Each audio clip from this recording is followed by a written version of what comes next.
The Foxes move into a dream house. It was just breathtaking. It was love at first sight. That soon becomes their worst nightmare. At first, the ghosts and demon taunt and tease. I couldn't believe what I was seeing. This cannot be happening. But then, they attack. I saw her gasping for air. Will the family get out before the house claims its next victim? In America, there is real evil. It lurks in the darkest shadows and in our most ordinary towns. Between the worlds we see and the things we fear, there are doors. When they are opened, nightmares become reality.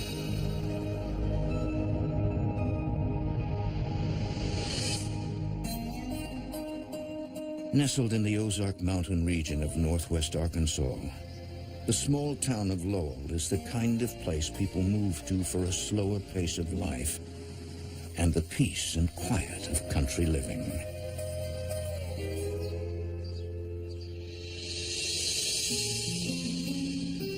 It's the summer of 1983, and the Fox family is about to meet their new home.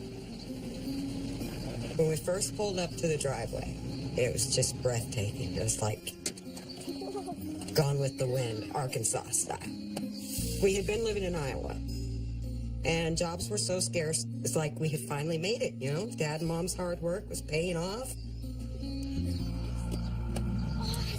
The house has plenty of room for the family. Father Jesse, Mother Carol, and their two children, Mary and Wesley.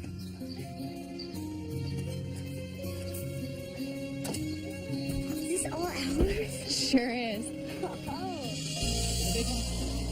The house was one of the largest houses I'd ever seen in my life. Moving out of the small trailer into the large house was, an incredible feeling for me. I was very happy for my mom and my dad, but also, for my sister.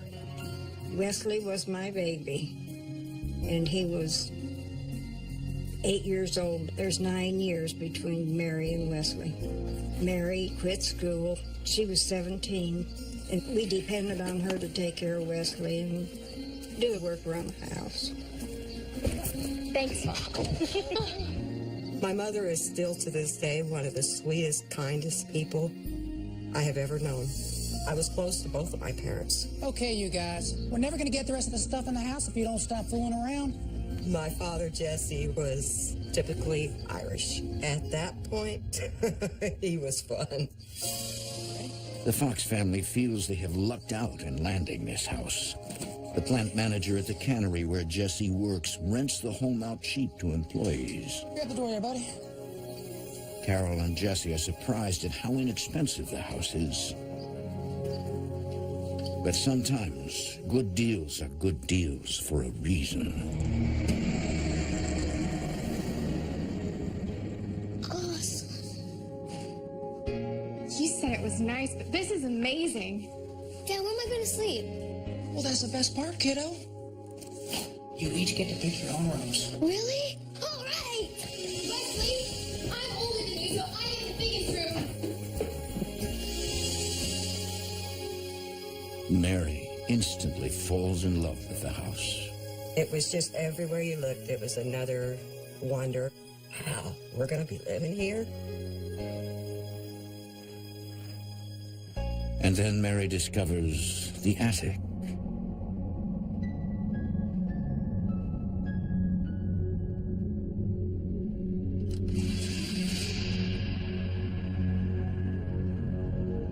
The attic was like every teenage girl's dream. It was pretty much soundproof, so I could listen to my music as loud as I wanted. It was just great. This is gonna be my room. But Mary has no idea that the house harbors dark secrets. And in the place she's chosen as her bedroom, unspeakable atrocities have taken place.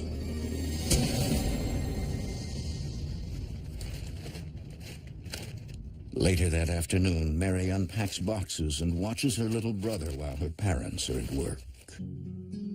I started off with the kitchen stuff. because, a couple hours I was going to have to find Wes something to eat and needed dishes. My parents worked a lot. My relationship with Wes, I was his substitute mom. I was protective of him. And especially if mom and dad were gone, it was like, he's mine now. He's mine to watch over and to protect.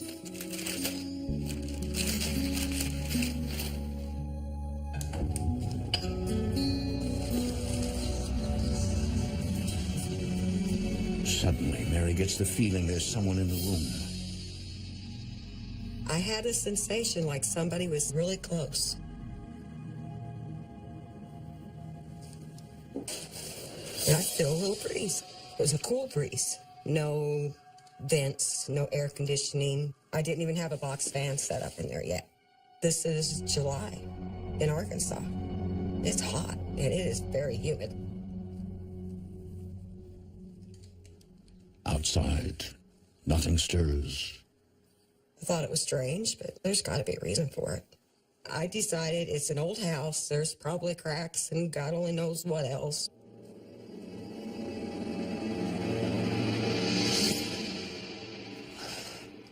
Can I go for a bike ride? Sure. Just be back by noon. Okay.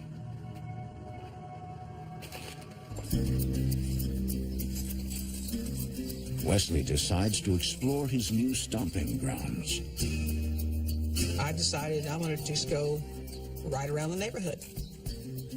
Well, I don't get very far away from the house. I cross the tracks, and there's kids sitting outside.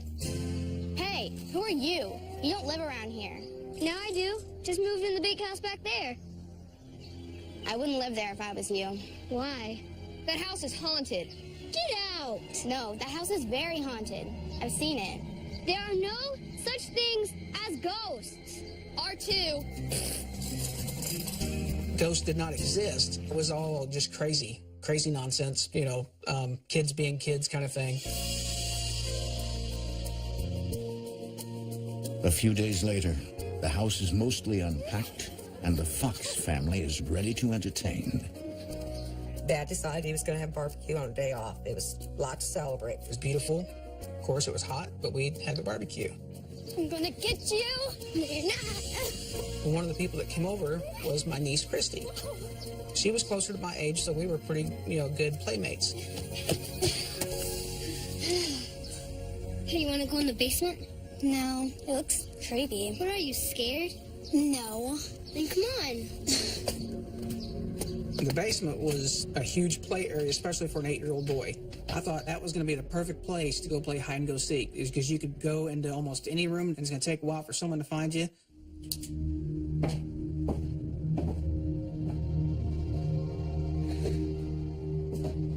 I told you this was going to be creepy. You were right.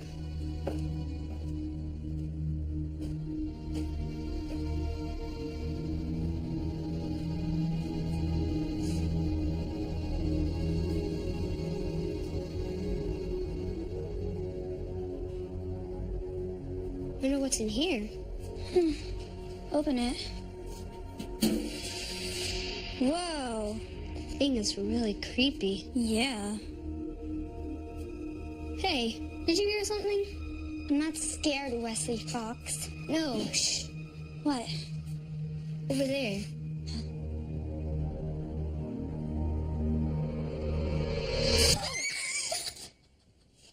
Wesley! I think we should go back outside. Yeah, okay. Hey, these old shoes. Whoa. We noticed a pair of old-fashioned shoes.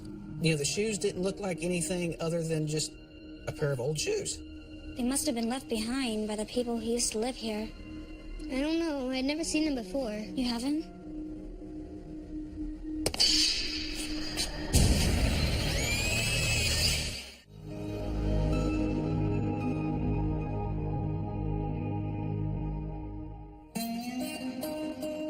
In 1983, the Fox family moves to a large house in Lowell, Arkansas. For 17-year-old Mary, their new home is a dream come true. When I first pulled up the house, it was love at first sight. It was like a plantation. But within hours of moving in, Mary senses an unknown presence. Hey, At the same time, her 8-year-old brother Wesley hears the local rumor about the house. I wouldn't live there if I was you. Why? That house is haunted. Get out! I'm gonna get you! A few days later, the Fox family invites friends and family to a housewarming barbecue. Wesley dares his niece Christy to explore one of the spookiest places in the house, the basement. Hey, these old shoes. When I saw the shoes moving, I couldn't believe what I was seeing. This cannot be happening. This can't be real. We took off running up the stairs. We didn't know what it was, but it scared us. Mom! Dad! Mom! They moved! They moved! There were shoes in the basement, and they walked with no one in them. In the basement. Wesley, I told you no running on the stairs. We tried to tell Mom exactly about the shoes moving, how it happened, but she was angry because we were running up the stairs. Haunted! They told us that those shoes had moved, and how could they move on their own? So we thought it was in their imagination. But they did, really! Wesley looked like he had just seen the devil himself. And Christy, too. Our house is haunted, just like the kids down the street told me. It's haunted! All right, Wesley, no more tall tales. Y'all go play. Kids, huh? Oh, boy. We knew she wasn't going to believe us. It ran through my mind that, the neighborhood kids were right. This house is haunted. And the neighborhood kids are not the only ones with suspicions.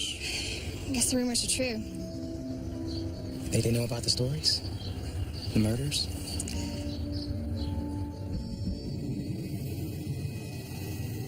Longtime residents tell stories of multiple murders and suicides that have taken place in the house. One rumor is about a mean-spirited philanderer who lived in the house in the 1930s with his wife and mistress. When I say I expect dinner on the table, I expect it. You think I'm made out of money? That we can go out all the time? Your job is in the kitchen, and if you don't like it... Then one day, one of them snapped. That's where I found it.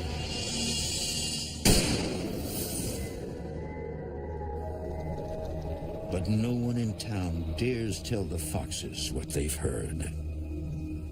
You walk into one of the convenience stores or to the post office to check the mail, and people will be talking, having conversation, and then you walk in, and it's dead quiet. It's like everybody shuts up. We found it odd at first. We didn't know what to think.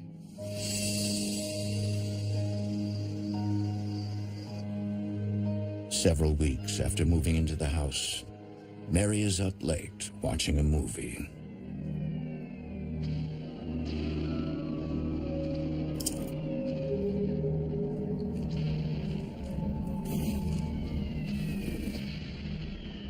I just looked up and they're open. It's like, hey, I had those closed. I thought it was the wind. There's lots of big windows, and we had those windows open almost all the time.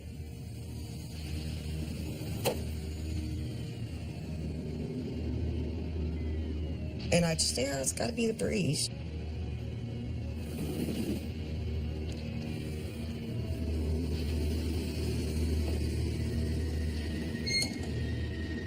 Well, I got up and closed them again.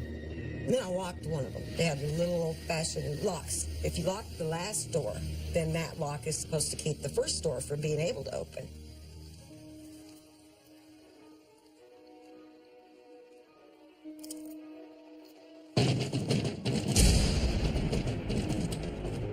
They started rattling.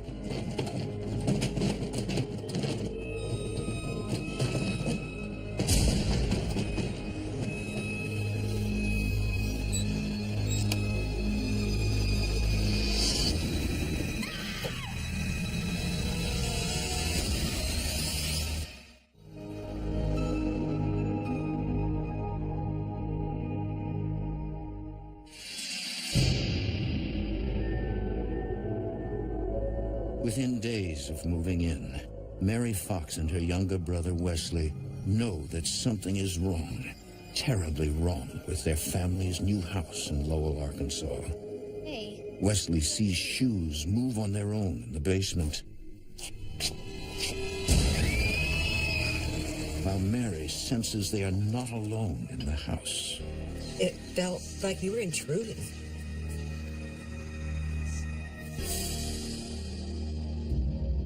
Like, you're there, the rent's been paid, deposits have been paid, utilities are on. You're supposed to be there. You belong there. But you felt totally the opposite. Like, you don't belong. You're not supposed to be there. Late one Saturday night, Mary feels threatened as the entity in their house grows bolder.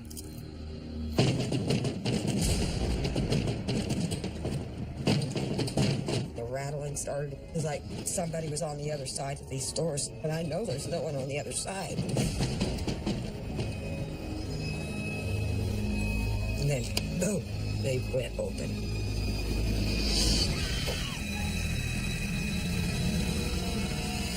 I jumped up and I ran.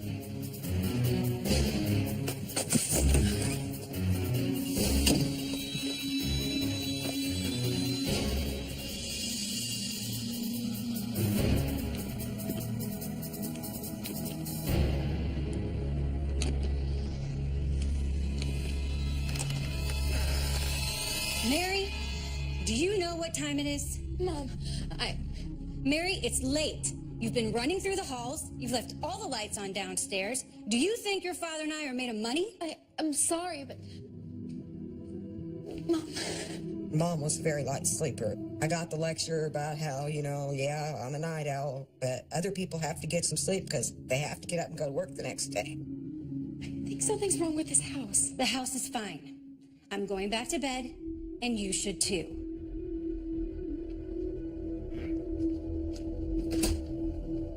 Mom didn't believe. Now I'm getting mad at this point. And I was like, yeah, some real strange things are going on in this house. Too bad the parents are too blind to see it. I cried myself to sleep that night. Trying to figure out how am I going to explain this to Mom and Dad to make them understand what they've done. Despite her mother's dismissive attitude, Mary is certain their house is haunted.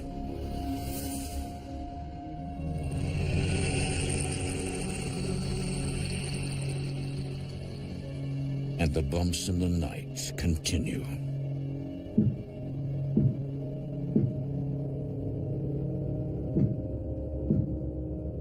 $3:30, 4 o'clock in the morning, and to me it sounded like somebody was hitting the table.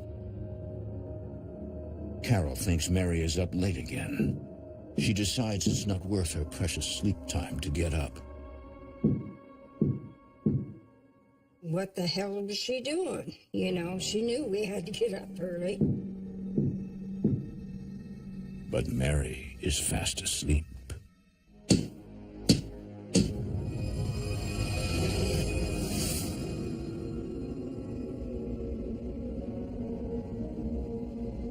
In the weeks that follow, Carol continues to hear strange noises at night, and her relationship with her daughter grows more strained. Mary, I'm tired. I work 10 hours a day. Before we moved, me and my mom were pretty close. But by the time we started talking about what was actually going on, Mom and I fought like cats and dogs. We'd argue and argue day after day. I was always accusing her of making so much noise, and she knew that we had to get up early. I don't understand why you can't respect me. I have plenty of respect for you. You don't show it at all.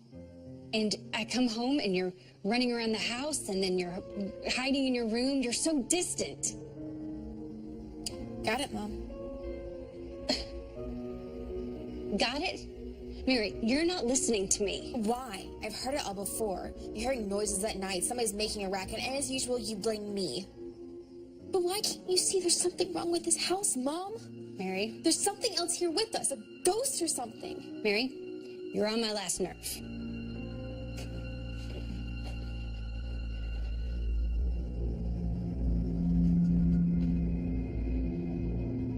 I was tired of being accused of doing stuff I didn't do. They're supposed to be doing the protecting. But they refused to see.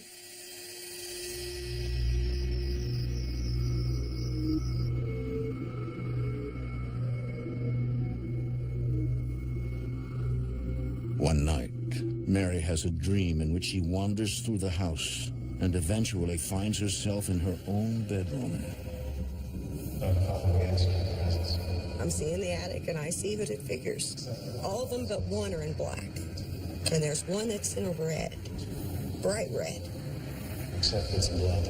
No one appears to notice her, but it's as if the house is trying to let her in on a secret. We present this to you. We present this to you.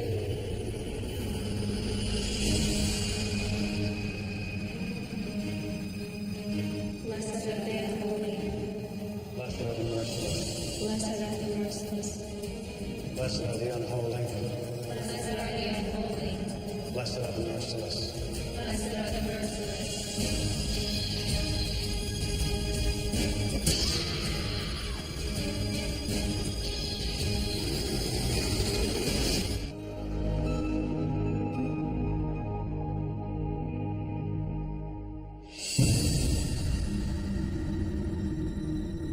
Ever since they moved into their Lowell, Arkansas home, the Fox children have felt the presence of ghosts.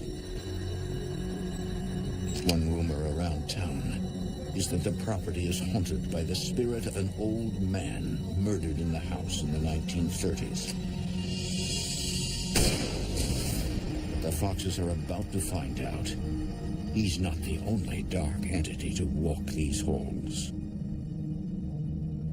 In the summer of 1983, 17-year-old Mary has a horrifying nightmare that something awful took place in her attic bedroom. I went to sleep and I'm seeing the attic and I see hooded figures. Except it's blood. At first, no one appears to notice Mary's presence. Blessed are the merciless. Blessed are the merciless. And suddenly, And the man in the red, most evil eyes I've ever seen in my life.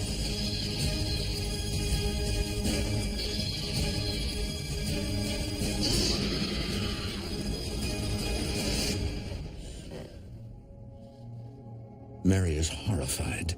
She believes this is more than just a dream. It's a message from beyond. It was too vivid. It was too real.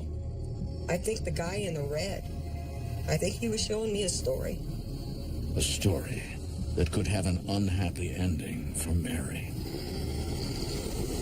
After that, I decided I'd never sleep again in my life.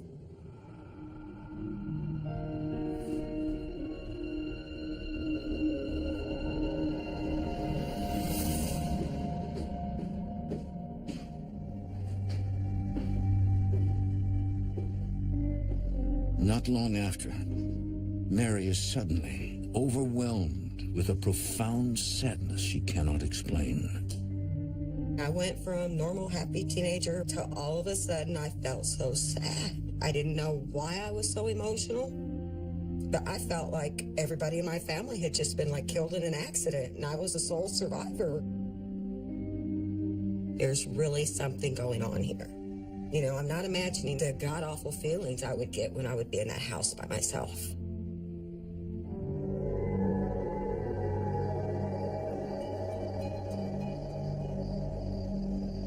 And Mary is not the only one who feels the evil in the house. For weeks, 8-year-old Wesley has been sleeping on a cot in his parents' bedroom. Well, there was no way I was going to sleep by myself. It just wasn't going to happen. That is one creepy house. One night, Wesley's father works late, but in spite of the presence of his mother, Wesley struggles to sleep. I was trying to sleep. No matter how hard I could not sleep.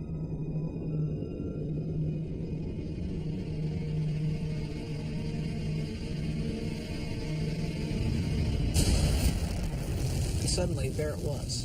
There was a dark, cloaked figure. And I could see its face, but it was just really scaly and green. It almost reminded me of almost like a lizard-type face. Mom!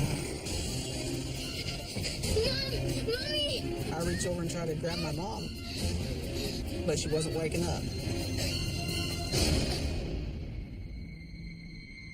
Then, suddenly it was gone.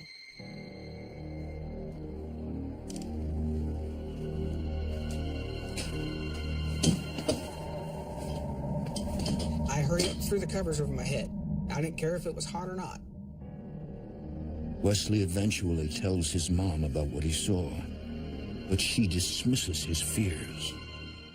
This figure had like a green scaly face. It was really scary, but nobody's believed me.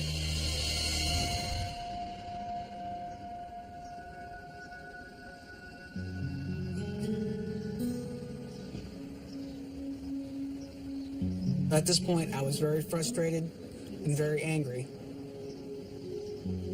So I knew there was only one thing to do. I knew I needed to tell my sister. The two exchange ghost stories. You guys seen them too? Yeah. Mary tells Wesley about her nightmare. And Wesley describes the demon he saw in his room. And then Mary, she looks at me, and I could see it in her eyes, that just maybe I have this glimmer of hope that someone's starting to believe me. Something doesn't want us here. We have to tell Mom. She's not gonna believe us. I didn't know what to think. I knew I did not want to live there at this point. I wanted out. That boy was terrified. But despite their mutual encounters, Mary can't imagine ever moving out of her dream house. We're living in a haunted house. That scared me, because I still loved that house. My biggest fear at that time was that something bad was going to happen to Wesley. But Mary's fears are misplaced. She is the one in immediate danger.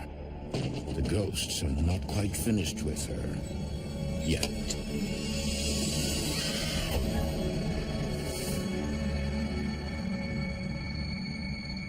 One morning, Mary discovers she's fallen asleep on the living room couch. No.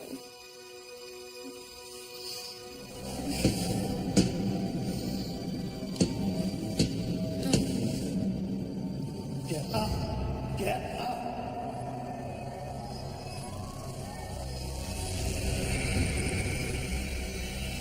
Get up!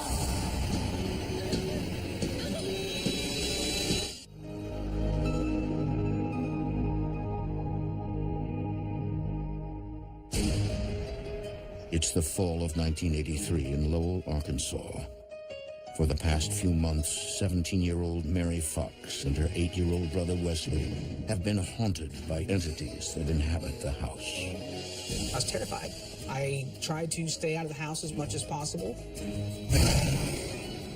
Except it's blood. There's really something going on here. There's a very dark energy.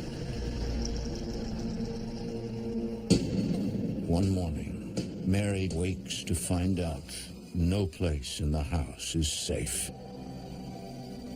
I thought I was seeing things, or maybe I wasn't quite awake like I thought. I put my head down and go back to sleep. Get up! Next thing I know, that man is like right there in front of me, and he's got that cane. Get up! No, stop it! No! Stop! Mary, wake up, wake up. Mary, you're dreaming, honey. Who are you talking to? I look up at her, and there's an old man standing right beside her, but she doesn't see it. Were you sleeping here all night? I wanted to ask her, Mom, do you see that? But the words wouldn't come.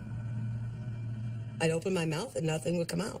Listen, I'm late for work. I'll see you later, okay? Okay, yeah, got it. Hey, why don't we straighten this up and get some breakfast, okay? Come on.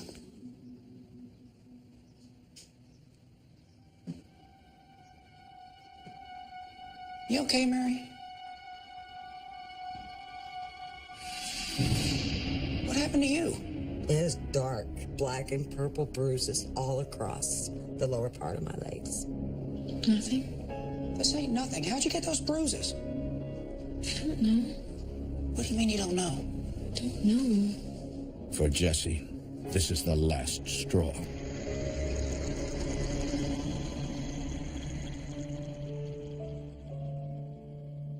Finally, everyone in the Fox family is ready to face what's been going on in the house. We all sat and took turns telling each other the different things that happened. Me, my mother, and of course my sister Mary. It turns out, for quite some time, their mom Carol has been keeping a secret. She's been sensing things too. Jesse, I am not crazy. I heard voices in the hall. Angry voices. I heard the voices. I knew something was wrong with the house. I mean, all the times that you guys were trying to tell me something. It scared the hell out of her. You could see that in her eyes when she started talking about it. She was just as scared as we were. We were extremely scared and didn't know what to do or how to approach it. Jesse is the only one who doesn't believe anything paranormal is going on in the house. But for the first time, he can see his family is in distress. I feel like I let you guys down. I've been working so much. I didn't know it was this bad. I think my father was finally realizing that maybe we're not crazy after all. Maybe there really is something going on that is paranormal here. All right. I think it's time that we talk to someone at the church. Maybe they can help.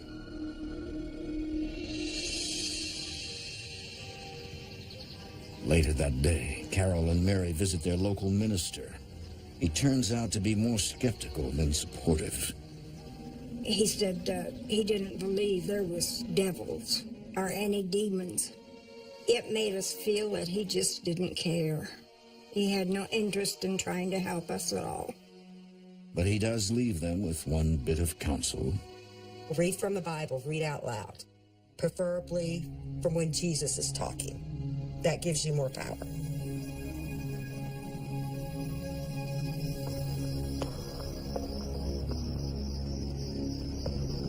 Again, the devil taketh him into an exceeding high mountain. That night, Jesse decides to take the minister's advice and fight back.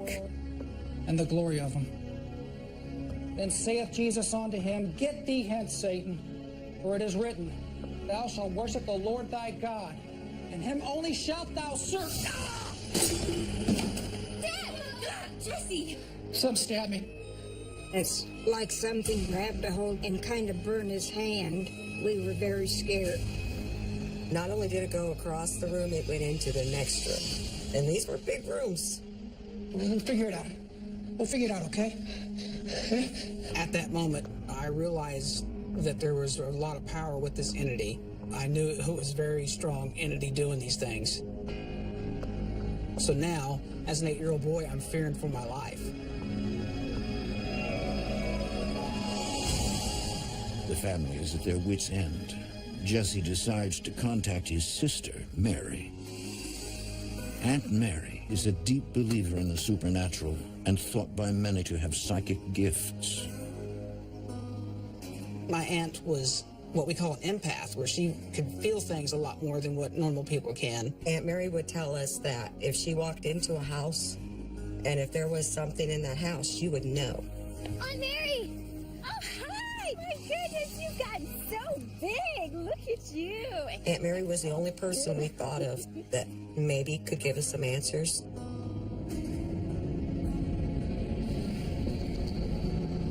Aunt Mary immediately senses there is something wrong with the house.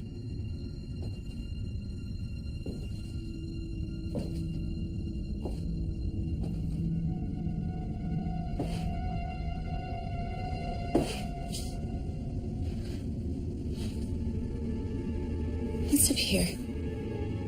The attic. My bedroom. Show me.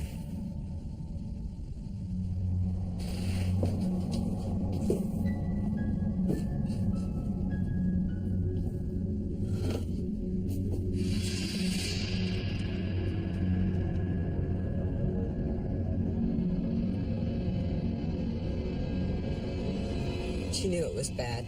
She knew that the attic was evil.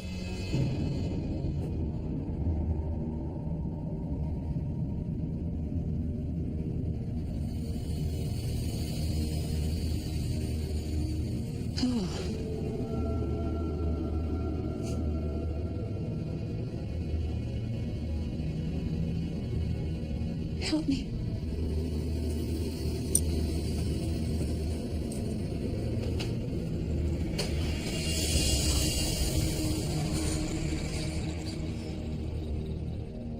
We pulled it up, and when we did, there was that pentagram in red. Do you feel the energy in here? Do you feel it?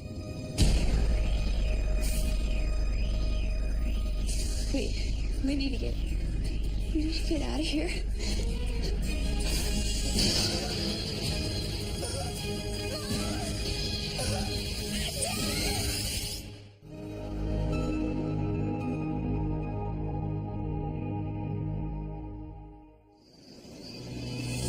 It's the fall of 1983. For the past few months, the Fox family has endured the torments of dark entities in their Lowell, Arkansas home. Shalt thou serve?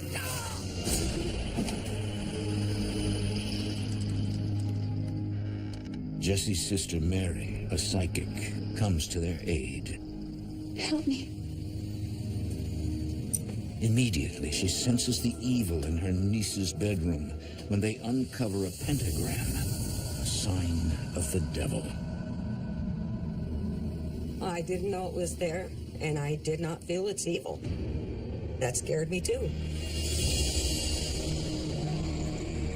It was terrifying, confusing, because the attic was my sanctuary. We need to get out of here. And Mary? And Mary? I saw her gasping for air. Dad! She was being attacked. Whatever is in that attic did not want her there. What's going on? What's going on? Is everything okay? What is that? There is something evil in this house. It's a pentagram. She thought it was connected to some type of a coven. She thought it was devil worshippers. And she thought that probably it was connected to the dreams and what I had seen in the dreams. Aunt Mary believes that satanic rituals in the house conjured the demon, which may have trapped the spirit of the man who was murdered in the house. But that's not all. Aunt Mary warns that young Mary is in danger. And I think it's after Mary. Me. The demon is now trying to possess her. Aunt Mary said that she had the impression that if we stayed any longer, I would be possessed, that I probably would have killed my parents. I probably would have killed Wesley. Maybe I'd just set the house on fire with all of us in it, you know? Something god-awful was gonna happen. This house has a grip on you, Mary.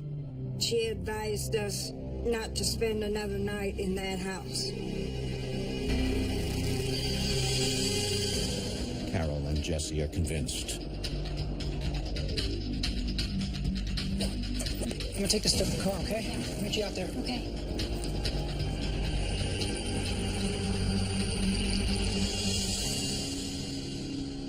But shockingly, Mary is not ready to go. She is suddenly overcome with an inexplicable calm, as if something is holding her back. I was the only one that wasn't scared anymore. I didn't want to leave. I don't really know why. I wasn't worried about Wes. I wasn't worried about me. Mary, what are you doing? You need to pack. We're never going to find another house like this. Mary, this house is dangerous. We're not staying here another night. Come on, now. I begged and I begged and I begged both of my parents. Please, let's just stay, you know, please. Don't move us from here. Why do we have to give up this house? Because of a little fear?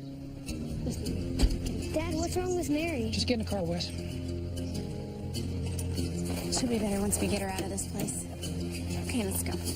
I loved that house.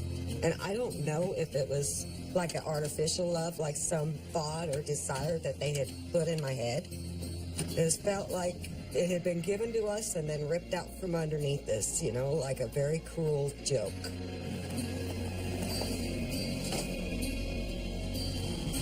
I think someone was playing with my head. It had to have been a demon sucking the life out of me. Maybe my will to live, because honestly, I don't think I really cared if we made it out alive. For the next several weeks, unable to rent another home right away, the Foxes split up, living with nearby relatives. They would never step foot in the house again.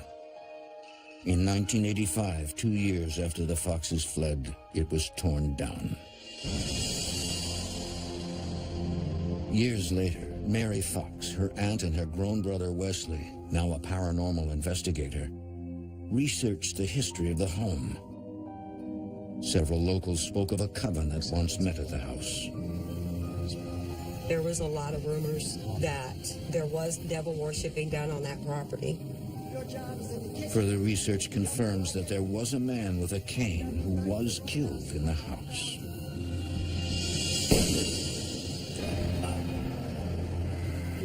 I think the man was haunting the house because of being murdered in the house. I think that was his, his domain, or his place to torment anyone that he could.